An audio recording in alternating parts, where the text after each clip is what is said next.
6 февраля на юго-востоке Турции произошло два землетрясения. По официальным данным, более 6 000 зданий были полностью разрушены, а количество погибших на 15 февраля – более 35 000 человек.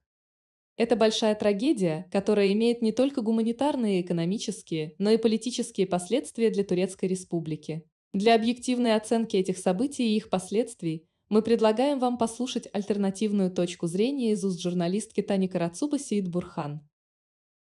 И вот до сих пор, когда читаешь статьи, которые сегодня выкладывают в интернете, в СМИ, большие порталы, серьезные порталы выкладывают, то везде одно и то же, потому что задается планка. Вот, допустим, 21 000 жертв на Сирию и на Турцию. Распределили, подали нам на порталах, и народ верит. 21 000 – это тоже очень много.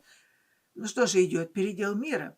Идет обычный передел мира. Поэтому эти соболезнования людям, которые легли спать и не проснулись, я думаю, что их не просто тысячи, их будет где-то под миллион.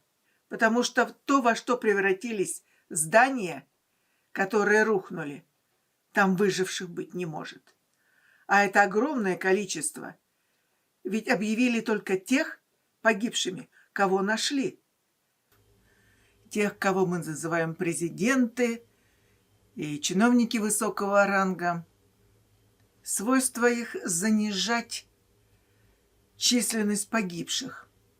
Это, конечно, вроде бы понятно нам всем, то есть они берегут народную психику.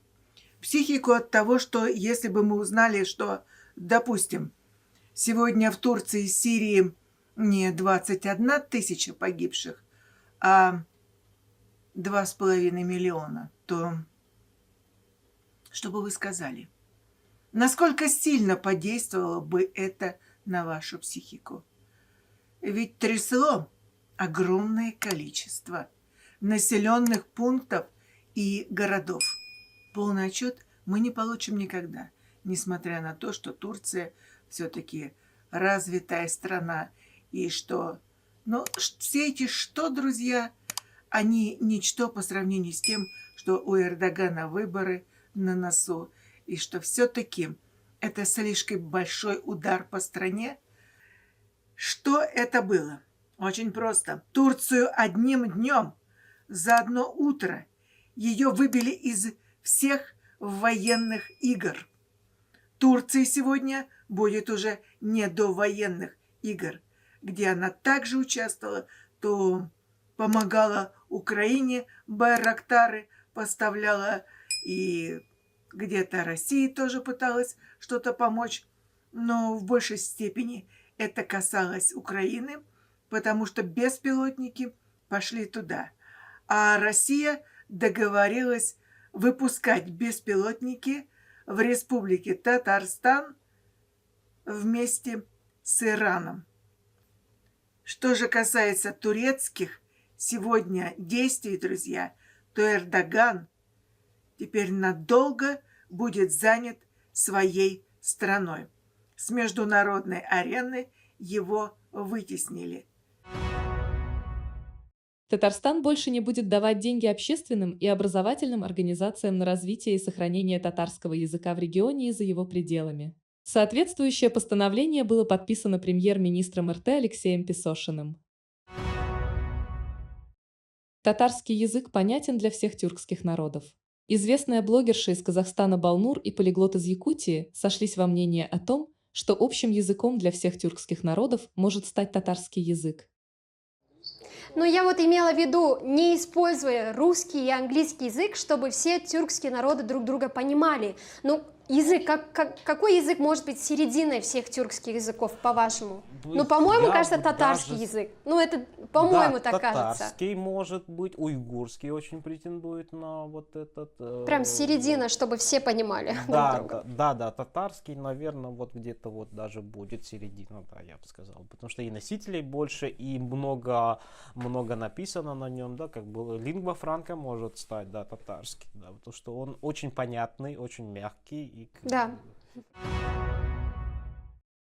Татарский общественный культурно-просветительный центр города Ташкента провел праздник чая. На празднике рассказали особенности татарского чаепития. Не обошлось, конечно же, и без национальных яств и сладостей. А в Магнитогорске прошел праздник татарского пирога. На большом праздничном столе были выставлены конкурсные пироги 23 участниц.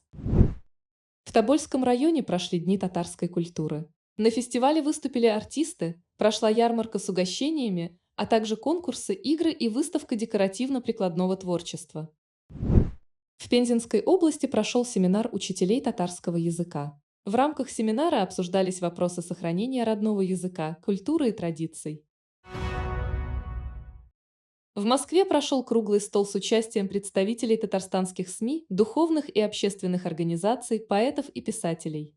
Писатель Вахид Имамов напомнил, что после Октябрьской революции татар начали делить на мишарских, казанских, крымских, астраханских и других. А до этого всегда существовало одно понятие – татары. Зампредседателя Татарского национального центра Московской области Феликс Жамалиев сказал, что татарам нужно снова научиться слушать и слышать друг друга, а также никого не обижать и ни на кого не обижаться. Известный резчик по дереву и мастер каллиграфии в Кабуле вырезал карту Афганистана из дерева и подарил ее общине местных татар.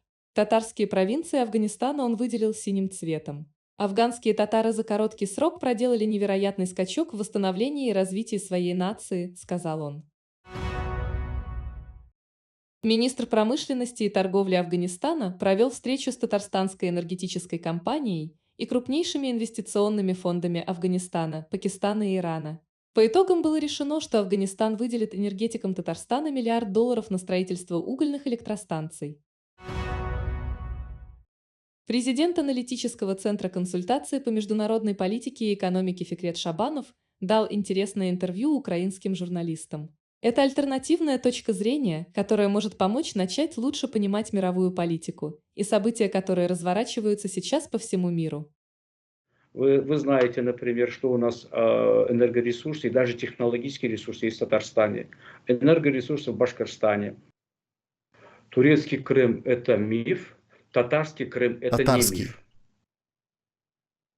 Татарский Крым. Для того, чтобы понимать, почему себя Турция так ведет, как вы сказали, что, условно возьмем за эту фразу, распустилась, вот так скажу.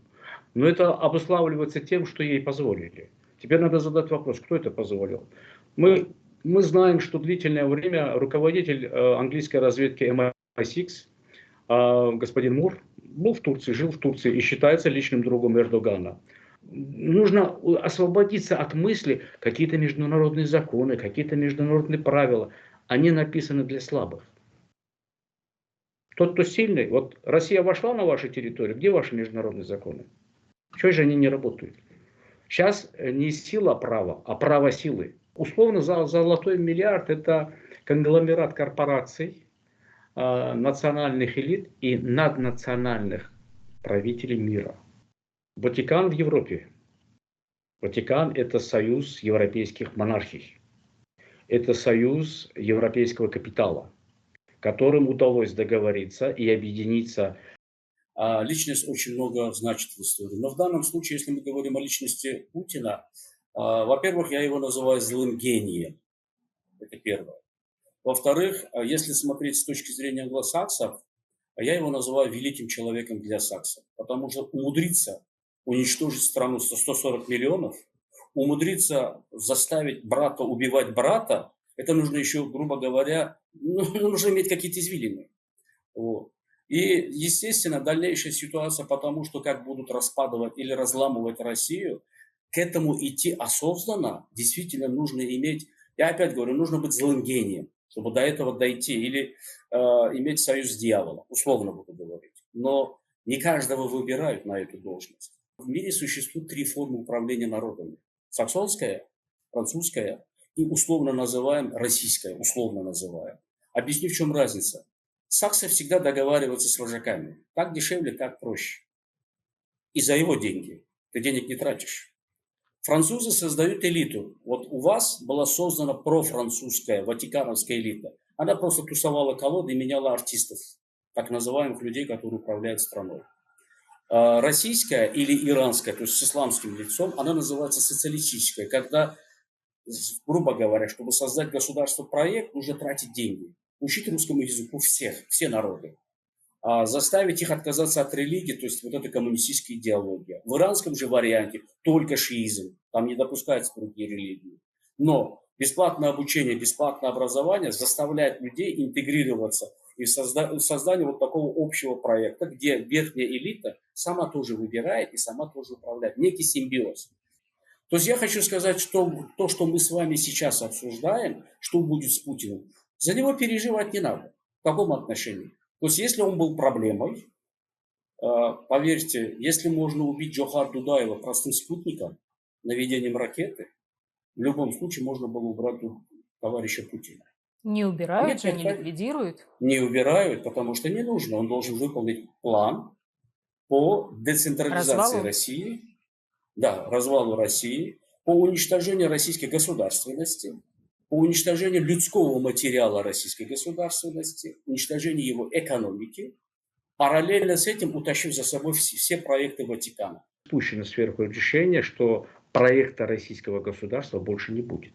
В какой ее форме будет или в каких она географических широтах будет, это второй вопрос. Но то, что сейчас есть, этого не будет.